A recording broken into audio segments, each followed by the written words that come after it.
Y bien, este video lo he hecho justo después de haber asistido a la conferencia que dio la Iglesia Evangélica CIA por medio de Jazz, Jóvenes al Servicio del Señor.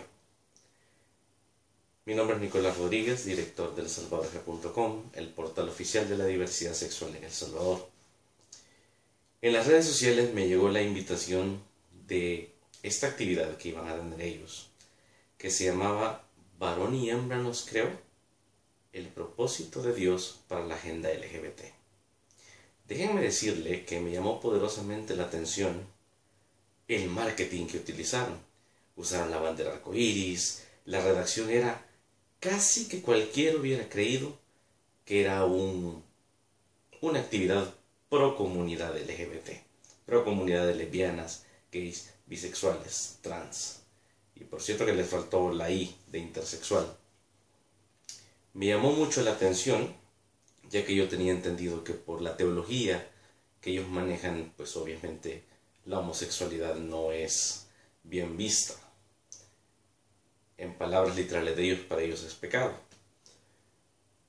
Pero yo, siendo activista aquí en El Salvador, y que a título personal soy un hombre de fe, creyente, ojo, esa es mi creencia, no estoy diciendo a nadie que tiene que seguir mi creencia, pero me interesó mucho ver, o al menos indagar qué tanto había modificado o no, se había evolucionado o no el pensamiento de la teología evangélica con respecto a la diversidad sexual.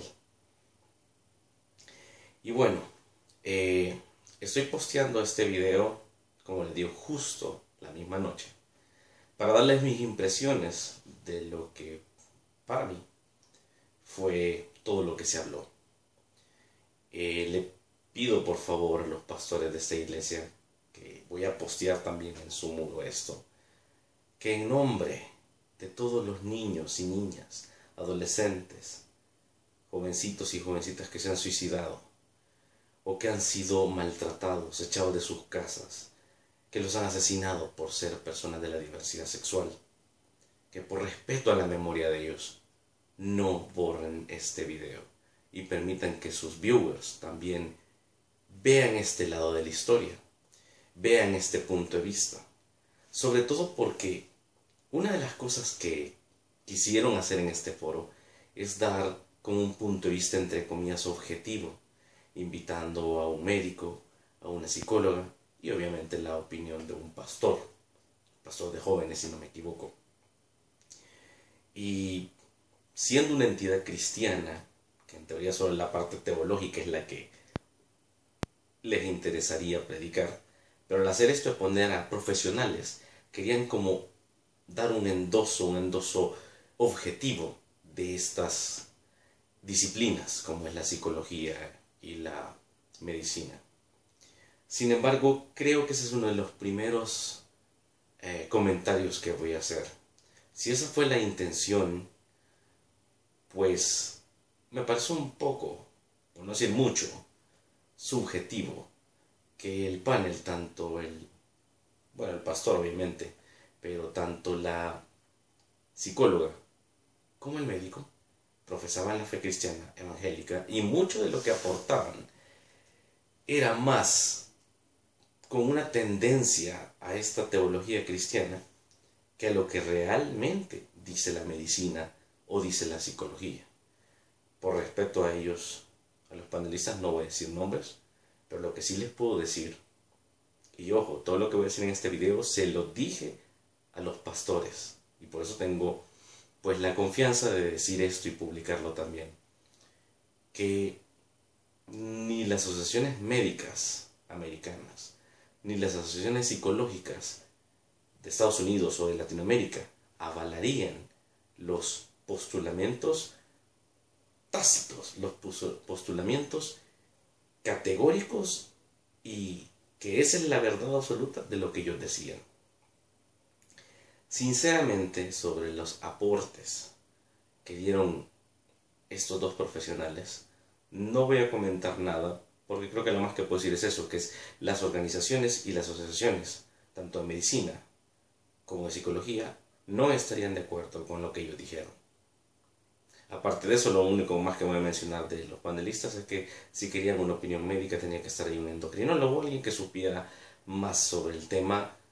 Y bueno, pusieron a un cirujano que al parecer en el pasado hizo cirugías de cambio de sexo, como se dice vulgarmente. Eh, pero como les digo, no hablaré sobre sus acotaciones porque realmente no están amparadas realmente en estudios verdaderamente sustentables. Pero de lo que sí quiero hablar, y con mucho respeto para los pastores que hablaron, y ojo que ellos también dijeron que iban a hablar con mucho respeto, yo mismo se los dije personalmente, intentaron hacerlo con respeto, pero dijeron muchas cosas que las escucha una persona LGBT y realmente la harían llorar, pero de ver cómo consciente o inconscientemente su homofobia está tan pero tan arraigada en sus palabras. Bueno, yo voy a hacer lo mismo, voy a hablarles con respeto, pero hay que hablar las cosas como son, porque así como dijo uno de los pastores que no podían callarse porque tenían que decir la verdad de Cristo y la verdad de la palabra de Dios, yo tampoco, señores y señoras, no me puedo callar después de ver como cuánto niño, cuánta niña, cuánto adolescente, cuánta persona adulta se ha suicidado o ha quedado en la calle o le han dado la espalda a su familia por estas declaraciones homofóbicas. Porque como se lo dije a los pastores esta noche, tal vez ellos no tendrán el valor de agarrar un arma e ir a matar a un homosexual o una transgénero o una lesbiana, pero más de algún sobado de la cabeza que solo hizo un poquito de empujón, como esas declaraciones homofóbicas que dan en las iglesias, les basta para cometer esos crímenes. Entonces me centro en lo que escuché de la ponencia teológica.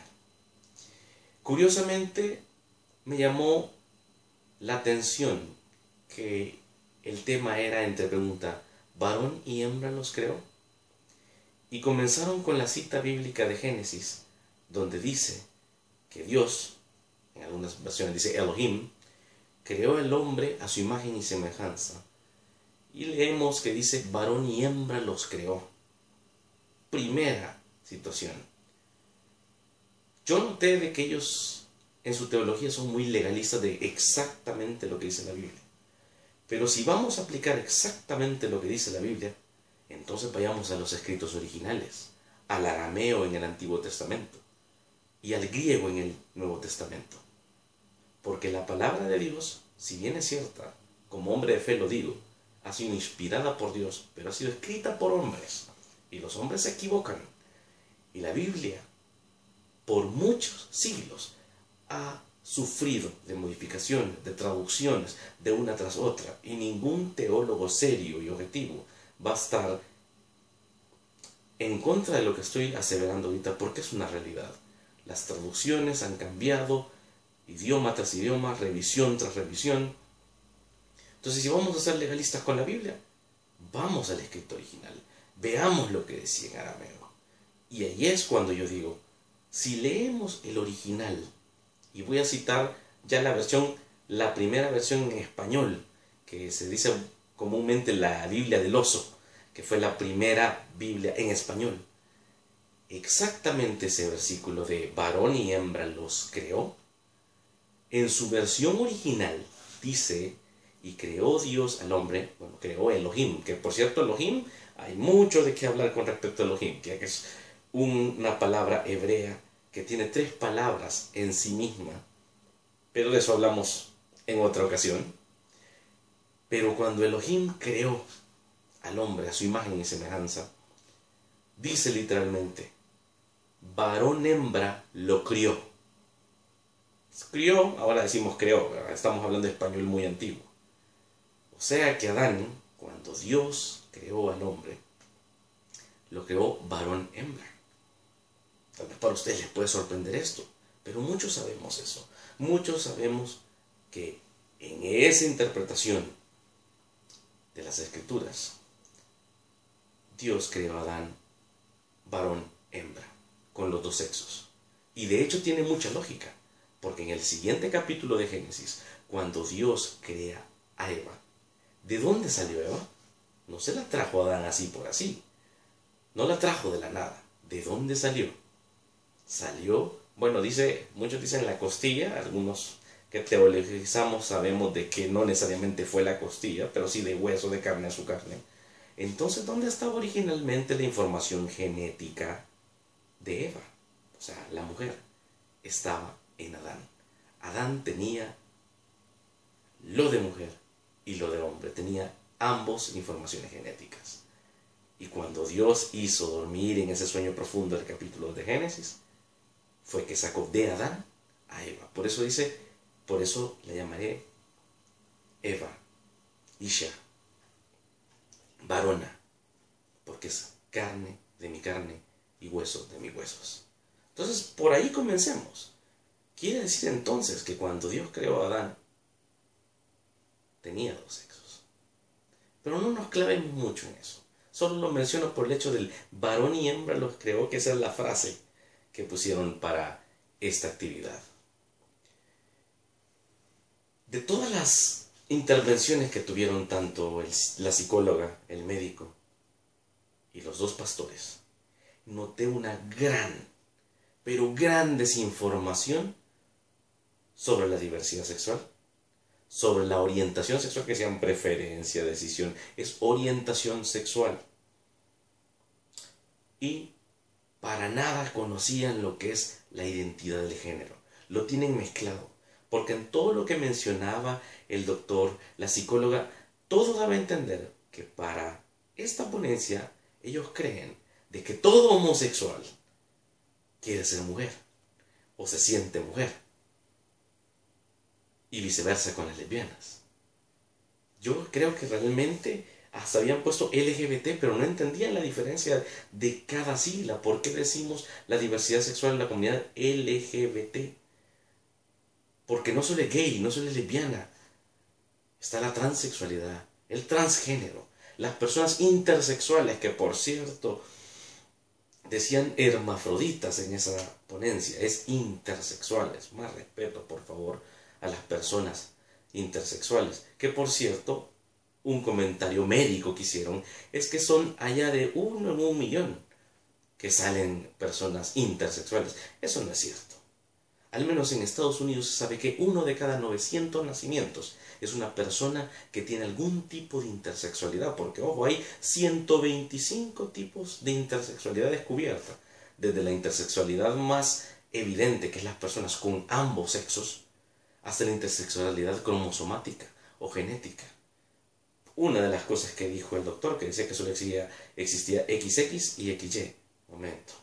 Sabemos que también hay mutación de ambos. Sabemos que también está personas intersexuales que pueden tener hasta cuerpo de hombre totalmente, pero su información genética, si se le hace un análisis, no es de hombre, sino que es mujer. Así que hay que investigar un poco más sobre la intersexualidad. Y es mucho más común de lo que usted creería. Pero siguiendo con el punto de la teologización que ellos dieron, obviamente salió a la luz el tema de Levíticos, que dice, no te echarás varón como mujer, o no se echarán varón con varón. Voy a hablar un poco en términos de teología evangélica, de teología protestante. Sí, está en Levítico eso, así como está en Levítico muchas otras cosas, como no hay que comer mariscos, porque también es abominación a Jehová, no hay que vestir 2 telas de diferente tipo, entonces yo estaría cometiendo abominación con la ropa que ando. Hay que apedrear a los hijos hasta la muerte si desobedecen a sus padres. No podemos tocar a una persona que anda con la menstruación. Y muchas otras toevas, o sea, abominación, decía él, o blasfemias, dicen algunos, pero es abominación, una abominación, o en el hebreo toeva, era una falta eclesiástica, era una falta a las reglas establecidas para el pueblo de Israel y en ese tiempo. Y aquí es donde digo que voy a mencionar un poco de teología evangélica, y es que recuerden, teólogos, que la ley, entre otras cosas, la ley de Moisés, fue dada al hombre para demostrarle al hombre que por ley, que por su propia cuenta, que por medio de cumplir la ley, no puede ser salvo el hombre. Las personas que conocen de teología protestante saben eso, que para eso significó todo el Antiguo Testamento, entre otras cosas, para demostrarle que el hombre no podía ser salvo por su propia cuenta, sino que era necesario un Mesías que viniera a salvar, a pagar los pecados de todos, porque nadie podía por obras o por ley ser salvo. Eso es en la teología evangélica o en la teología protestante. Pero no va yéndonos muy adentro, simplemente dejémoslo de esta manera.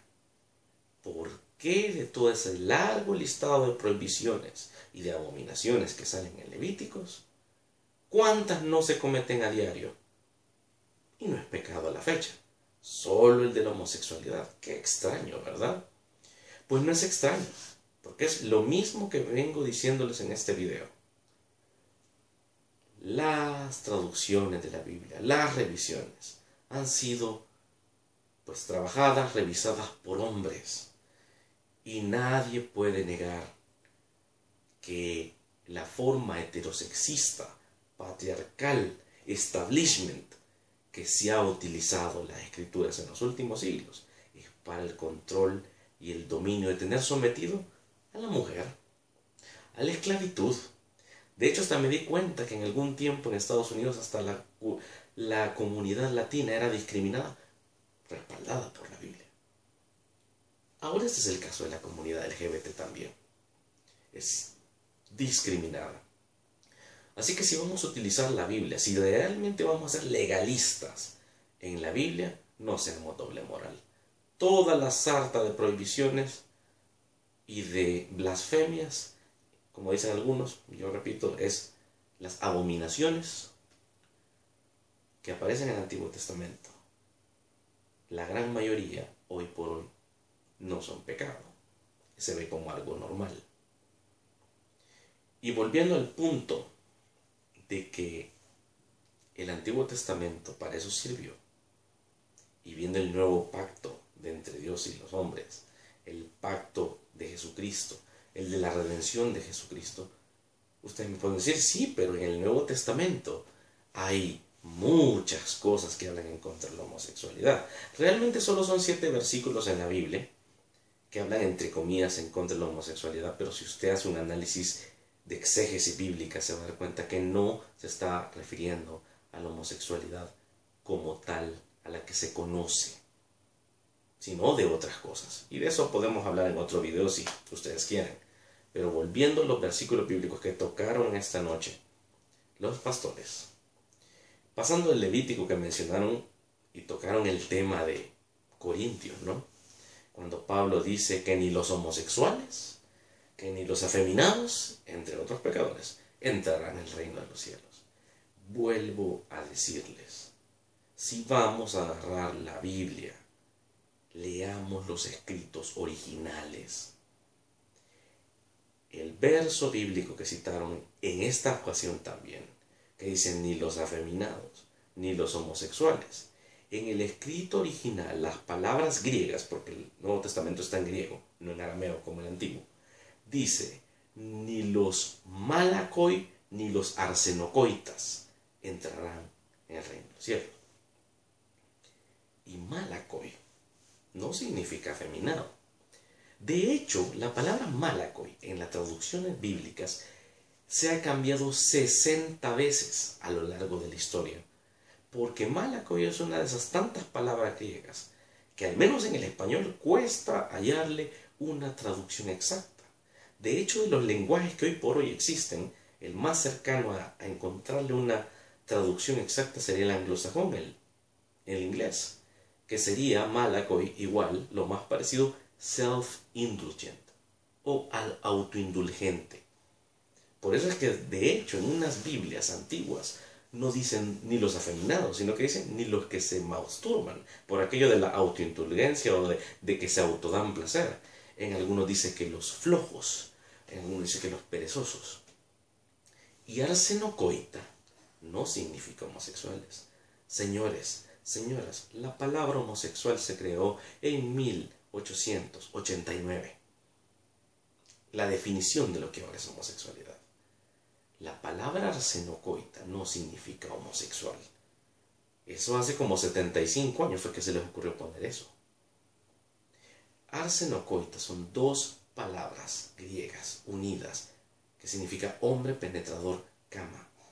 Y en la tropicalización de lo que significaba esa palabra en el tiempo de los romanos, era mayormente mencionado las personas, los hombres violadores, los hombres que violaban. Un violador, un hombre penetrador a la fuerza. Eso es arsenocoita. Estudiemos realmente lo que dicen las escrituras antes de señalar. Entonces, no dicen ni los afeminados, no dicen ni los homosexuales. Como pueden ver, realmente si vamos a utilizar la Biblia, si la vamos a utilizar, entonces estudiemos. Porque nosotros podemos dar un juicio apresurado y quizás solo se quede en palabras, pero va a venir otro y va a agarrar tus juicios y va a hacer daño y va a hacer destrucción, y eso no es el cristianismo que enseñó Cristo. Porque si nos llamamos cristianos, ¿por qué no vamos a ver qué fue lo que dijo Cristo? ¿Por qué no lo vemos? Tanto que agarramos el Antiguo Testamento, tanto que agarramos el Nuevo Testamento, mal interpretado. ¿Pero y qué dijo Cristo? Nos llamamos cristianos. Bueno, a quienes se llamen así, yo me llamo así. Muchos dicen, no dijo nada. Sí, en efecto, Jesucristo específicamente la homosexualidad no dijo nada. Porque Cristo era un hombre de acción, no de palabras. Y hubieron acciones de Cristo que demostraron más que sus palabras. Prueba de ello, y aquí es la prueba fehaciente que Jesucristo es la razón del cristianismo y nuestro Salvador para los que tenemos esa fe, de que sus acciones hablaron más que sus palabras. Es que nunca habló en contra de la homosexualidad cuando tuvo oportunidad de hacerlo, y en muchas oportunidades. Lejos de eso, yo les quiero compartir dos situaciones. La primera es cuando el centurión, cuando Jesucristo estaba por Capernaum, y el centurión va a buscar al Señor para pedirle que le sanara a su criado. Usted lo puede leer en Mateo, y también en otra versión en Lucas, si no me equivoco. Él le dijo, Señor, ustedes leen en su Biblia, mi criado. Vamos otra vez al idioma original. Y él llega y le dijo, Señor, mi pais. Y esa palabra griega, en la época de Jesucristo, era utilizada mayormente. Se los puedo explicar de muchas formas y no los quiero confundir. Pero dejémoslo en que la forma más cercana de acercar lo que significaba pais en esa época a lo que significa ahora, es como que se le dijo, Señor, mi ser amado, mi joven amado, no mi criado, no mi criado.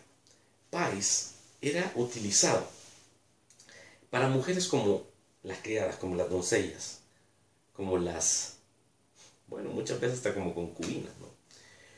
Pero en el caso de cuando se refería a varones, ahí sí era específicamente que los romanos, porque estamos hablando de un romano hablando con Jesús, se refería a su muchacho.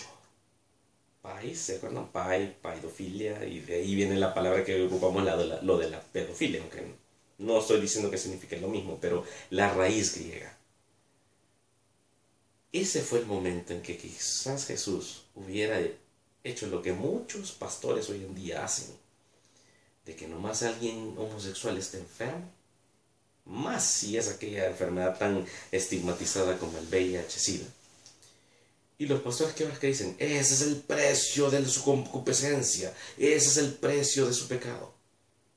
Y Jesucristo, lejos de decirle, arrepiéntete y voy a sanarlo, le dijo, vamos. Y todavía humildemente el centurión le dijo, Señor, no soy digno que entres en mi casa. Di una palabra y eso bastará para que mi criado sea sanado. Criado, dice en esta versión Reina Valera, ya saben, ya les dije qué significa pais, la versión original. Y Jesús maravillado dijo, en toda Jerusalén no he visto tanta fe como la de este centurión. Ve y que se ha hecho como tú has creído. ¿Por qué no dijo nada si era el momento de hacerlo? ¿Por qué? Y algunos me pueden decir, o sea que Jesucristo estaba a favor de la esclavitud, porque, ojo, una de las interpretaciones de Pais más para esa época de los romanos era eso, tipo una esclavitud con derecho a tener acceso carnal a esa persona, llamémosle, bueno, lo más prácticamente sería como un sirviente esclavo. Y entendamos que también en el tiempo que estaba Jesucristo, la esclavitud existía. De hecho, hay muchas partes de la Biblia que dice, que se aconseja, amos no maltraten a sus esclavos y que los traten dignamente. Pero no nos perdamos del punto. El punto es de que realmente Jesús pudo haber mencionado eso cuando el ser amado del centurión, su país, su muchacho, su amante, como puedo decir yo, que creo que es lo más acercado a esta época, pudo haber dicho y no lo hizo. Y si eso no les deja una idea clara de la opinión de Jesucristo, les menciono cuando Jesucristo habló sobre el matrimonio y después del matrimonio habló del divorcio. Y cuando él le habló sobre estas reglas, por así decir, del matrimonio y del divorcio, vino uno de sus discípulos, que por ahí me cuentan que fue Felipe, que le dijo, Señor, pero si esta es la condición del hombre y lo complicado del matrimonio y lo complicado del divorcio, entonces no conviene casarse. Y Jesucristo les dijo, y lo pueden leer en Mateo también, es que esto, lo del matrimonio, y ojo, matrimonio, lo que se entendía en ese entonces como matrimonio, que era más un acuerdo de dotes, un acuerdo de la sumisión de la mujer, no es para todos, sino para quien le es dado, dijo Jesucristo. Y dice textualmente, porque hay eunucos que del vientre de su madre nacieron así, otros que por el reino de Dios, y otros que los hombres hicieron así. Ojo con esta palabra eunuco, es muy importante. Aquí en estos países occidentales nos han vendido la historia de que los eunucos eran los capados. Ojo, todo historiador respetable le va a decir a usted que eunuco no necesariamente significaba una persona castrada. Eunuco eran estos personas, estos varones que no tenían atracción hacia las mujeres, que se dedicaban, bueno, en muchos tiempos a la política, a estar en las cortes, y nos han vendido la idea de que les cortaban el pene y entonces cuidaban el harén, o se dedicaban a la política, pero eran gente cortada, gente castrada. No, señores, los eunucos no eran exclusivamente la gente castrada, sino también quienes no se dedicaban a procrear una familia, a tener esta atracción por una mujer. Y de hecho hubieron muchos eunucos en la Biblia. Podemos mencionar a Daniel, a Mardoqueo, a los amigos de Daniel. Y ojo, que ahí podemos ver que no todos los eunucos de la Biblia que se mencionan eran castrados. Por ejemplo, si vamos a ocupar el Antiguo Testamento, uno de los reglamentos para el servicio a Jehová era de que el hombre no tenía que tener sus partes mancilladas o destrozadas o laceradas. Y ustedes bien saben que Daniel y Mardoqueo fueron siervos de Dios. Y así puede estudiar usted la historia y darse cuenta que los eunucos no solo son gente castrada. De hecho, el mismo Jesucristo lo reitera. Porque ¿quién viene castrado desde el vientre de su madre? Y Jesucristo dijo eso. Porque hay eunucos que del vientre de su madre nacieron así. Tómelo para su análisis personal en aquello de la pregunta de si un gay nace o se hace. Bueno, analícelo. Sin embargo, yo cierro esta opinión personal que les estoy dando sobre lo que escuché hoy, haciendo reflexión en algo. Yo sé que mucho de lo que le he dicho ahorita va a decir, no, eso no es cierto. Estúdielo. Además, el tiempo no me da para explicárselos tanto. Estúdielo. búsquelo. Pero hay una cosa muy importante. Un cristiano está llamado a estar con el oprimido, con el menesteroso, con el apartado. Como decían los fariseos a Jesucristo, solo te juntas con prostitutas y publicanos, que era como lo peor de esa época. Mi gente, yo les aseguro que si en este tiempo Jesucristo hubiera venido, los fariseos se lo hubieran dicho. Le hubieran dicho, solo con homosexuales, con prostitutas, con lesbianas te llevas. Ojo, el cristianismo nos manda a predicar la buena nueva de salvación para todos y todas, y a no discriminar, mucho menos a utilizar la Biblia para discriminar o sentar posiciones heterosexistas patriarcales. Y lo peor, utilizar esto para condenar a personas que después de ser tan vituperadas y maltratadas en las iglesias, terminan por suicidarse, porque ni siquiera en el templo de Dios encuentran alivio, porque son apartados, porque son señalados. No, mis hermanos y hermanas, y esto se lo digo así a los cristianos y cristianas que me están viendo. La Biblia se ha utilizado en el pasado para discriminar a los afroamericanos, para soportar bíblicamente, entre comillas, o endosar la esclavitud. Pero todos ustedes ya saben que no es así, que ya no son esos tiempos. Ahora es a la comunidad LGBT, lesbianas, gays, bisexuales, transgénero, transexuales, intersexuales, quien es la que está siendo maltratada, apartada. Y eso no se debe hacer porque no es el mandato de Dios. Si es así como ustedes viven su vida. Y finalizo con esto mismo de la malinterpretación, que imagínense que hasta hace unas décadas le decían a los homosexuales sodomitas por lo de Sodoma y Gomorra.